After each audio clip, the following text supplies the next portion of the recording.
Our final battle is going to be Cloud9. TSM has always been our toughest opponent, and now we actually have to play them for the finals. Today's the day. Either we go big or we go home. It's all on the line for us today.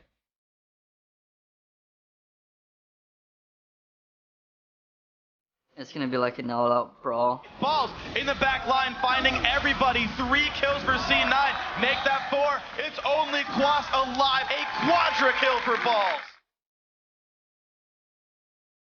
Fans can expect there to be a bloodbath. But we'd probably have a lot of blood, a lot of tears. It's going to be a chaotic match. This is turning messy. Bjergsen's got a double kill. Link forced away. That's a triple kill for Bjergsen. That's a quadra kill for Bjergsen. He's looking for the penta. Can he get it? That's the question. Bjergsen leads one more hit. That's the penta kill!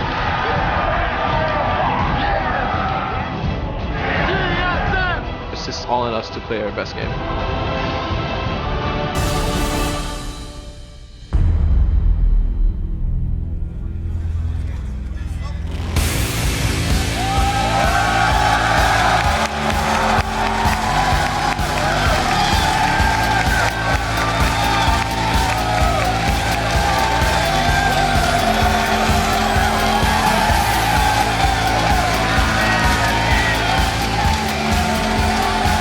Welcome to day 3 of the 2014 North American League Championship Series Spring Playoffs.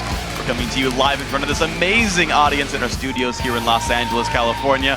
What's up, guys? I'm David Freak Turley alongside Joshua Jat Leesman and Brandon St. Vicious DeMarco. Guys, we're in for an incredible set of games today. Let's take a quick look at where things stand in the North American bracket. TSM pulled out the win against the 3rd seed Counterlogic Gaming and advanced to the finals. They'll square off against the #1 seed Cloud9, who secured their spot after defeating Curse in a 2-0 sweep. That means CLG will face off in a best-of-3 against Curse to see who will take 3rd. And rounding out the bracket, Dignitas took 5th place yesterday after beating Team Coast in a hard-fought 2-1 series. Coast now holds 6th, which means they'll play in next week's summer promotion tournament to re-qualify for the North American LCS. So now we have to take a look at some of the huge moments that had you guys tweeting at #LCS Big Plays. Our first one comes from Dallas Ayers. Cutie Pie on the brilliant backstep for the culling to secure the triple kill. Next, it's Balls going in for a 4-man tear. At Bloodman92 says Balls with the Jax 1v4 quadra kill for the Dream win and Dream Finals. But if 4 kills is good, then 5 is even better. At Walter Dietzler says, any pentakill in the LCS deserves an LCS big play, but Bjergsen doing that as karma while playing for the comeback is why it is #1. All right, guys, roll the big plays. Cutie Pie's got one. Cutie Pie's lifesteal is immense. Nintendo needs to repel. That's a culling. He gets it onto Shifter. Dashes backwards. That's a triple. Cutie Pie goes huge for Dignitas. TP comes in, Quas the front lines dominate, big knockback comes through and they find the kill onto Cop though. This could be the fight. Balls in the back line, finding everybody. 3 kills for C9, make that 4. It's only Quas alive versus 5 in Cloud9. Take down every... That's a great play. X-Special flashes forward. The culling gets thrown down and Dexter eats most of the hits. He's the first victim and CLG as Nien has respawned. He's back in the fight. He's taken Mundo down. This is turning messy. Bjergsen's got a double kill. Link forced away. That's a triple kill for Bjergsen. That's a quadra kill for Bjergsen. He's looking for the penta. Can he get it? That's the question. Bjergsen leaves one more hit. That's a penta kill!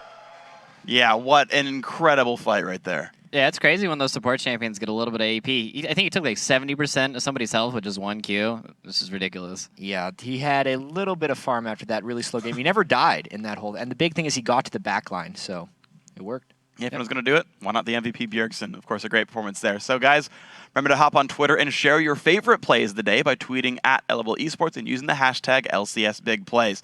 Now, the title of best team in North America and the trip to the All-Star Invitational is on the line here. So TSM versus Cloud9.